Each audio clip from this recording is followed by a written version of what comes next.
Nós vamos meditar em Tehillim, no capítulo 110. Tehillim, conhecido como Salmos, capítulo 110.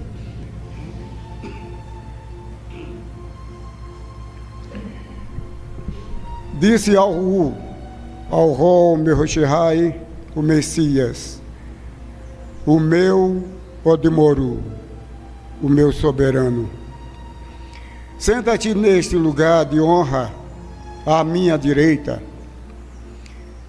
Hei de subjugar os teus inimigos e farei com que ajoelhem na tua frente. E Alhu estabeleceu a base do teu zulial, do teu poder em Tisaiã, para que domines no meio dos teus inimigos. Quando estiverem a exercer o teu domínio, o teu povo virá com todo o seu coração, vestido de roupas rodishuaotes, roupas sagradas, e a tua força será renovada cada ian, como o orvalho da madrugada, e ao Ruhinjuru, e não voltará atrás. Tu és um intermediário eterno, como foi Morri Tizaldoque. Esse Tehillim, no capítulo 110, é uma inspiração que Daúde teve em relação a Rol, Mehoshai e ao Rushua. E ele é muito claro quando fala: disse ao Rol, Mehoshai, ao Machia, o meu Odimoru. Odimoru significa soberano, governante. Aquele que governa está revestido de grande autoridade. É engraçado quando a gente lembra quando Yahushua perguntou aos escribas a respeito de Homer Shihai, do Mashiach. Yahushua perguntou: de quem é filho o Mashiach? E eles disseram: filho de Daúde. E Yahushua: então, porque Daúde, pelo Ruha, inspirado no Ruha, repetiu, aí Yahushua repete exatamente esse Tehillim no capítulo 110, do verso 1, ele disse ao Rol Mehoshai, o Mashiach, o meu Odimoru: senta-te nesse lugar de honra à minha direita, e hei de subjugar os teus inimigos, e farei com que ajoelhem na tua presença, na tua frente. Então Yahushua: bom, se Daúde o chama do seu Odimoru, como ele é o seu filho? Então nós observamos, Rodaial, quando a gente lê os Tehillim, buscando entendimento, a gente percebe que Yahushua estava se declarando também. Claro, jamais um pai que é soberano, que é um rei, vai chamar o seu filho de seu soberano. Isso não existe. Até porque o pai é o progenitor, né? O pai não vai chamar o meu filho acima dele, com o título acima dele.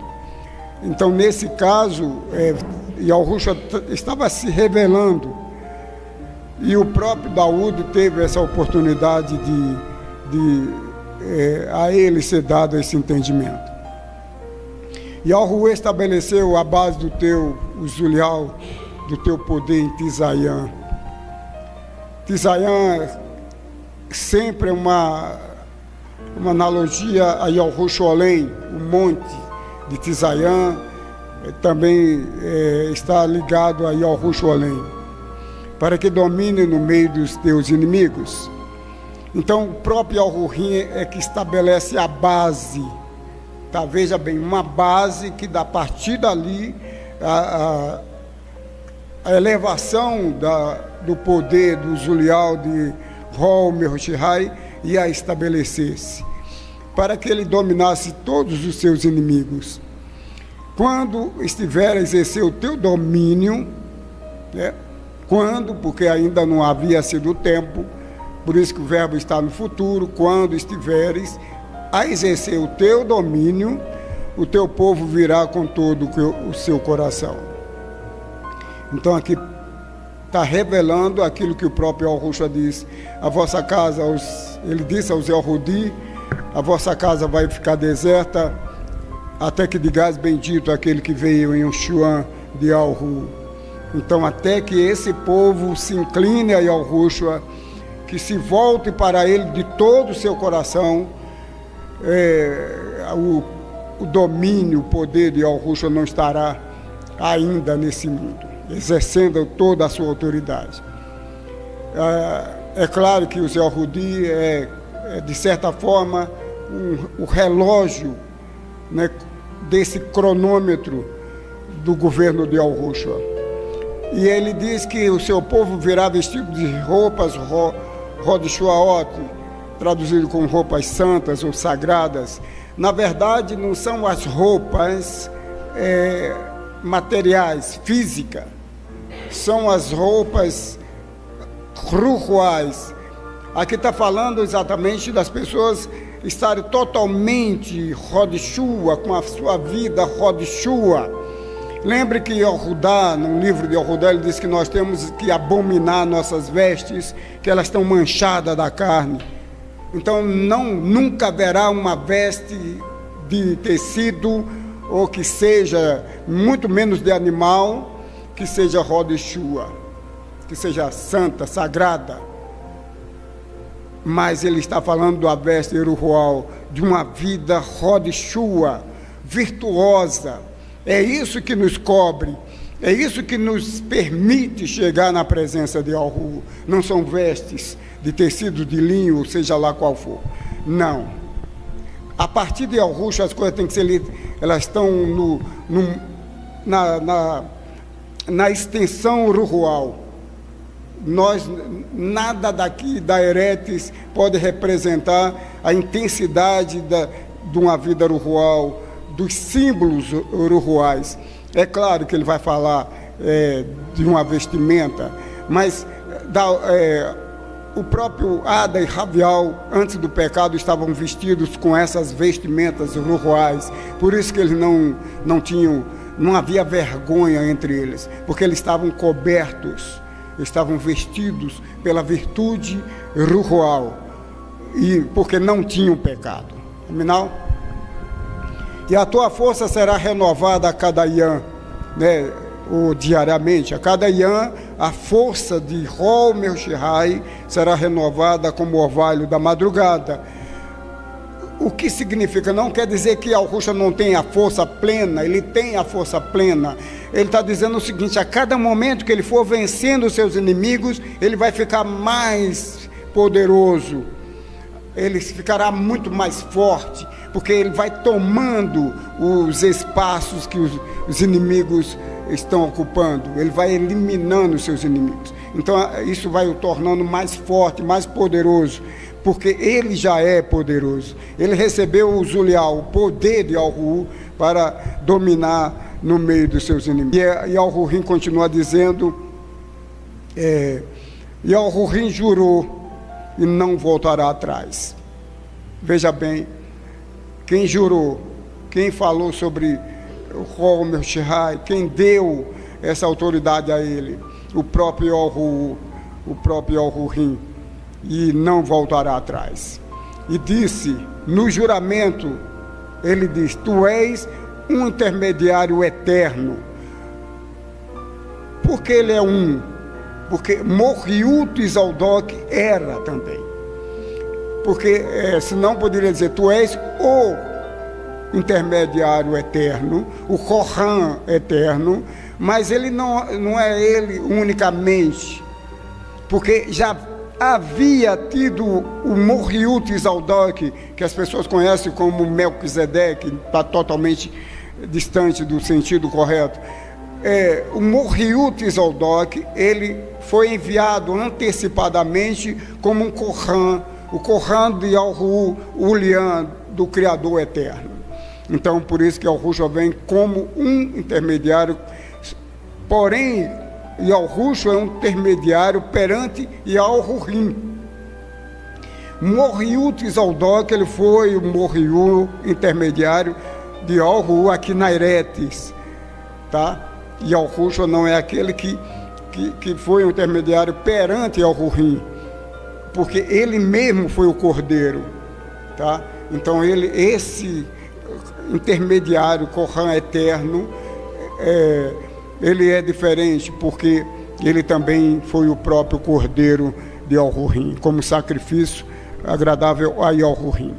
Yahurim, contigo ao seu lado, derrubará muitos chefes de Estado quando decidir pôr em execução o rigor da sua tzaldakial, da sua justiça. Então ele está dizendo que Yahurim sempre estará do lado de Homer Shehai. Quando diz do lado, não significa que quando Yahushua vier, Yahushua estará do lado dele, não. Significa que Yahurim está corroborando, Yahurim está de acordo com tudo que Yahushua fizer. Porque, evidentemente, que quando Yahushua vier governar no milênio, Yahurim não virá ainda. Yahurim não se manifestará ainda. Então, quem virá é Homer Shehai Yahushua, estará no Monte Tzayã, estabelecerá o seu trono, o seu reino, sobre todas as nações da Eretes. Então diz, ele derrubará muitos chefes de Estado, muitos poderosos chefes de Estado, porque quando ele decidir pôr em execução o rigor da sua tzaldakial. E lembre que a justiça de Yahu está sempre relacionada com a sua palavra, com seus mandamentos, com seus estatutos. Esse é o código tzaldakial, esse é o código da justiça de Yahu. Então ele vai estabelecer essa justiça na Eretes, né? É tanto que a pessoa, no milênio, a pessoa que pecar será julgada a partir de 100 anos. Aquele que pecar, o seu julgamento vai começar a partir de 100 anos. Não vai ser um julgamento instantâneo, não. Porque será um tempo que Yahurim dará àquelas pessoas, àquelas nações, para se consertar perante ele.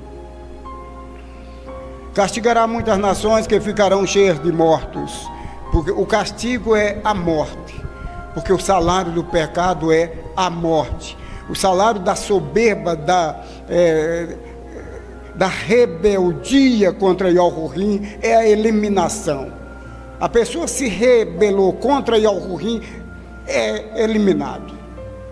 Porque Satã e os anjos que desceram com ele não tem mais nenhuma, nunca teve oportunidade, depois que foi lançado fora, nunca mais eles tiveram oportunidade de serem perdoados, e sim julgados. Quando Yahushua veio, o príncipe desse mundo já foi julgado e condenado.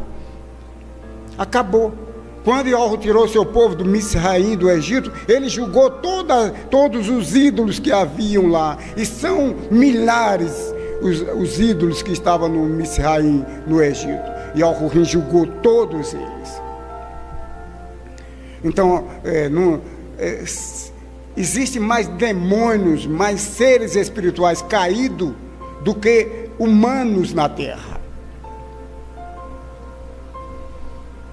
Então a gente não está lutando, né, contra seres esporádicos, vamos dizer assim, remanescentes de número pequeno, não. Eles ultrapassam a população de homens, de habitantes da terra. É tanto que muitas pessoas têm 5, 6, Sheva, 8 demônios que habitam, que controlam a vida deles. Então são todos esses. Agora, quando Yahushua, nesse momento, esses chefes de Estado não estarão mais com esses demônios acobertando as suas obras, porque os demônios, quando Yahushua vier, todos eles serão lançados no lago de fogo, a besta e o falso profeta, e todos os demônios serão lançados no lago de fogo com os filhos da Babilônia. E Ra-Satã, o dragão, a antiga serpente, será preso, enclausurado, lançado no abismo, numa jaula fechada, acorrentada, lançado no abismo e fechado o abismo, onde ele ficará 1000 anos. Por isso diz que ele não tentará ninguém, porque ele estará lá no abismo preso. Então, quando ele ferirá muitas cabeças que se levantaram orgulhosamente acima das pessoas, né? Yahushua não aprova pessoas que se levantam com orgulho, com soberba perante as pessoas, agentes. E nós conhecemos muitos líderes que agem, aqueles que não existem, que agiram dessa forma, serão totalmente feridos e castigados. Mas ele mesmo se refrescará nas fontes que existem pelo caminho e prosseguirá de fronte erguida. Veja bem, Xanxon, ele lutou contra 1000 homens, venceu, mas depois ele estava desfalido, ele estava quase que morrendo de sede. Imagine quanto ele teve que exalar, quanto ele teve que recorrer do seu corpo, de energia, que ele ficou totalmente com a extrema sede do seu corpo, que aconteceu naquele período da luta. Ele perdeu muita água, e ele estava sentindo na boca o sabor da morte, e ele dizia ao Rurim: eu venci tantos para morrer de sede, tu me ajudaste a vencer os filisteus, agora eu vou morrer aqui de sede. E Al-Rurim fez brotar água de uma rocha, que ele tomou a água e se refrigerou. Mas Yahushua não precisa disso. Ele diz que ele se refrescará nas fontes que existem pelo caminho. O que quer dizer é que Yahushua não precisa o refrigerar significa que onde ele está indo, a vida está acontecendo, né? A vida é a alegria de Yahushua. Ele é a fonte da Rai. Ele é que dá a todos nós esse refrigério. Mas ele em si mesmo, ele já tem. Ele diz: eu tenho a vida em mim mesmo. O próprio Yahushua, ele tem a sua Rai em si mesmo. E ele prosseguirá de fronte erguida. Então, Yahushua jamais baixará a cabeça para nenhuma potência, para nenhum rei, nem muito menos para esses espíritos caídos, porque ele sempre está de cabeça erguida. E Yahushua, ele saiu para vencer, ele está sempre vencendo. Ele diz: eu venci o mundo e vós vencerei. Amém.